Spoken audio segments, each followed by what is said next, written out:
Hello and welcome to another edition of the SHU Sports Report. I'm Aaron Burrell. And I'm Kara Levine. We joined Sacred Heart Sports this past week for Thanksgiving break. So, Kara, we have quite a bit of sports to get into. And we'll start things off with the women's basketball team as they had their past 3 games on the road before playing at home Tuesday night. Now, starting at Lehigh last Saturday, Catherine Haynes shot a career-high 20 points. Sacred Heart had trouble overcoming the Mountain Hawks in the first half, but Takira Carter got her first start of the season and Erin Stork had her first collegiate start. The Pioneers had 3 players in double digits for the first time this season, but it wasn't enough to top the Mountain Hawks as they lost their second game of the season, 68-62. The Pioneers then went to upstate New York to face Binghamton on Wednesday before Thanksgiving. With both teams coming off a loss, the game was competitive, but Hannah Kimmel, who was playing in front of her hometown crowd, was determined to put on a show. She led the team with 30 points, coming just 3 points shy of her career high. The Pioneers were hot as they shot their best from the season at 50% from the field, with Adacia Williams scoring 22 points and Erin Stork with 15. SHU took the lead for most of the game, but the Bearcats threatened in the fourth quarter, pulling to within 1. But SHU ended the game on a 10-4 run to take the 77-69 win. The Pios then traveled west to Buffalo to take on the undefeated Bulls. The Pios struggled from the field and had 13 turnovers to give the Bulls the 76-55 win. Finally, returning home on Tuesday, the Pios welcomed Harvard to the Pitt Center. Hannah Kimmel, Kelsey Castro, and Erin Stork led SHU with all 3 scoring in double digits. Kimmel finished with a game high of 23 points, but it wasn't enough as SHU fell 68-60. SHU will be back in action on Sunday when they travel up to Hartford to take on the Hawks at 2 p.m. in the Chase Arena. Sacred Heart men's ice hockey had a great week and a half as they won 3 out of their 4 games since we were last here. On Friday, November 18th and Saturday, November 19th, SHU took on Niagara at home. They won the first game with a score of 4-3 and lost the second game 4-0. They then headed up on to Springfield, Mass. To take on AIC. SHU dominated with a great 7-3 victory. In that victory, senior forward Justin Danforth reached the 100 career point milestone. Following that Tuesday night game, SHU had a nice Thanksgiving break, but had to be back on the ice this past Saturday to head up to Hartford to take on UConn. SHU scored 4 goals in the second and third periods, giving them the comeback victory. Senior Jordan Manello had 2 goals in both comeback wins and earned Atlantic Hockey Player of the Week. That now puts SHU at 5-7-2 overall and 3-5-0 Atlantic Ice Hockey Conference. SHU will play at Robert Morris for an Atlantic Hockey Weekend Series starting Friday, December 2nd at 7:05 p.m. Now let's get you all caught up with this week's Update Corner with Diana Canizero. Diana, what do you have for us? Thanks, guys. Welcome to another edition of the Update Corner. We have a healthy serving of Sacred Heart sports, so let's get it started with some SHU bowling. Sacred Heart bowling finished 10th in the UMES Hawks Classic. The Pioneers took the 9th seed after qualifiers. The bowling team took a hard-fought victory against North Carolina A&T before losing to the 8th seed Tulane and falling in an NEC title rematch against LIU Brooklyn. Lauren Hoffman was the Pioneers' highest individual finisher, ranking 14th of the 130 bowlers. SHU bowling picks back up December 3rd through the 4th, hosting the first NEC meet of the season at Wallingford Bowl. Men's cross country enjoyed their outing at IC4A as they placed 6th out of 19, making it the highest IC4A finish in program history. Connor Rogg, Trevor Guerrera, and Joshua Haddady left with all East honors given to the top 25 finishers. Women's cross country placed 6th out of 18 at the ECAC championship race. The Pioneers rallied past all other NEC competitors at the ECAC's. Katie Svensson and Lindsay Lucas both earned all East honors. Sacred Heart Fencing triumphed on their first day of NFC competition as both the men and women's teams walked away with winning records. Men started their conference season off with a 3-win, 2-loss day at MIT. The women's team walked away with a 5-1 record with 3 of the 6 matches being decided by 1 bout. SHU Fencing returns to host the Tradition Tournament on December 4th at the Pitt Center. We'll have more from the Update Corner after our very own Kyle Tavico sits down with swimming and diving coach John Spadafina on this week's Coach's Corner. Kyle? Thanks, Diana. I'm here with swimming and diving head coach John Spadafina. John, thanks for taking the time to chat with us today. Let's dive right in. Now in your 3rd season with the team and off to a 5-1 start in dual meets, what do you attribute this successful start of the season to? Well, we changed our philosophy with our training a little bit this year. Really started towards the end of last year. We really wanted to focus a lot on racing a little bit more and preparing the girls to race. And the team has bought into it. Really starting more from last year, and it's been going really well. So it puts a lot of ownership on the girls in practice. And we've been excelling very well in practice, which gets them excited, and it makes them really excited when it comes to cheering for each other in practice, and then carries over into the meets, and it definitely carried over into our first meet where we saw the results right away, and they were pretty happy with what they saw, and it just kind of kept on snowballing in a positive way with our first set of competitions. Mm-hmm. And your team seems to have a knack for breaking records here at SHU. What is it like seeing your players break a record? It's exciting. We definitely broke a bunch of our pool records this year. And it was definitely very exciting, especially after last year where LIU Brooklyn and Manhattan College, they set a lot of our records at our pool, and for us this year to come in and break a lot of their records that they set, and they were pretty fast records, and to do it early on in the season, and for some of the ladies to actually have some of their in-season times that surpass their times from last year, and for some of our girls to actually do lifetime best times this early in the season was definitely pretty exciting, and especially to do it to get a pool record on top of it was definitely very, very exciting. Mm-hmm. And you've mentioned you have a lot of new faces around town. What is it like having these freshmen, especially Lauren Somers, who's already won a ECAC Swimmer and Rookie of the Week honor? What is it like having them come in and contribute right away? Well, we definitely have it brings a new culture to the team, and the freshmen bring a new sense of energy, especially our sophomore class as well, brings a sense of energy to the team, and Lauren is a very, very talented swimmer who's been the NEC swimmer and rookie of the week two of the 3 weeks in a row, which is pretty cool for us.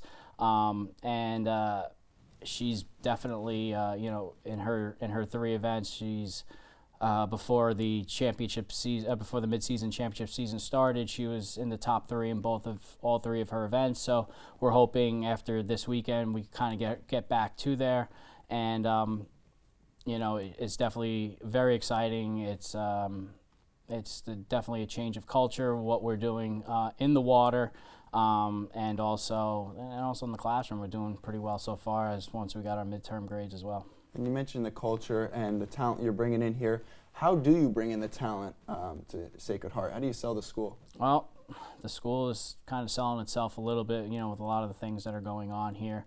I have a lot of good connections in the New England area and the metropolitan area. So where Sacred Heart tends to attract a lot of its students. So I sell myself, I sell our school, and that's really what we can do for the athletes, and try to give them the most positive experience that they can get here. And then our goal is to prepare them best in the water, and my goal as their head coach, and to make sure that they're prepared 4 years later to when they graduate, to make sure they're prepared for life as well.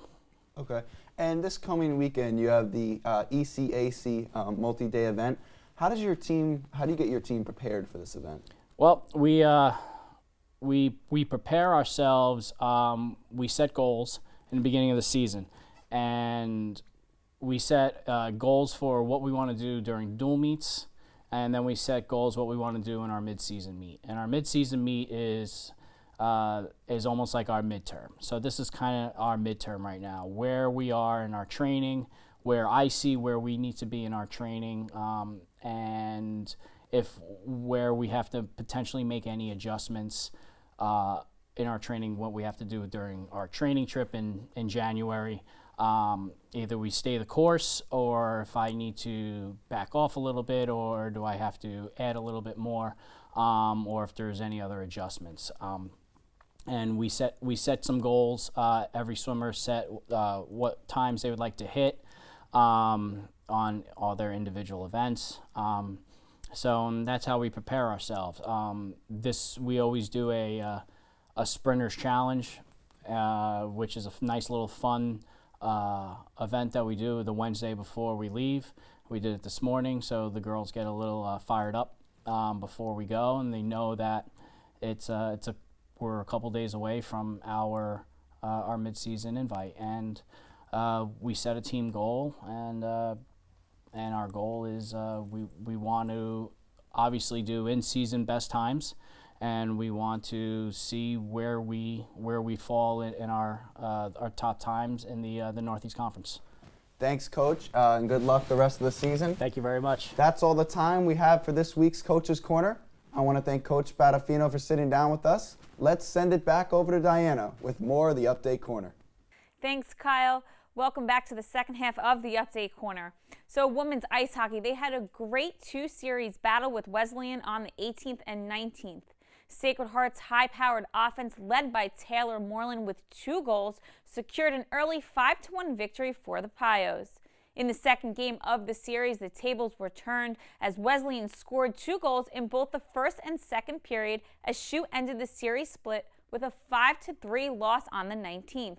The Pioneers hit the ice on December 2nd at Franklin Pierce at 7 p.m. Sacred Heart Equestrian had a successful weekend before the holiday by finishing as the high point team with 37 points to UConn's 30 points at the Hunt Seat competition on the 19th. Olivia Marlowe finished as Hunt Seat team MVP, and on the 20th, the team went out to UMass for IHSA Western competition. In the first competition, Western took third, but Equestrian rallied in the second as Sacred Heart took high point team and UMass too.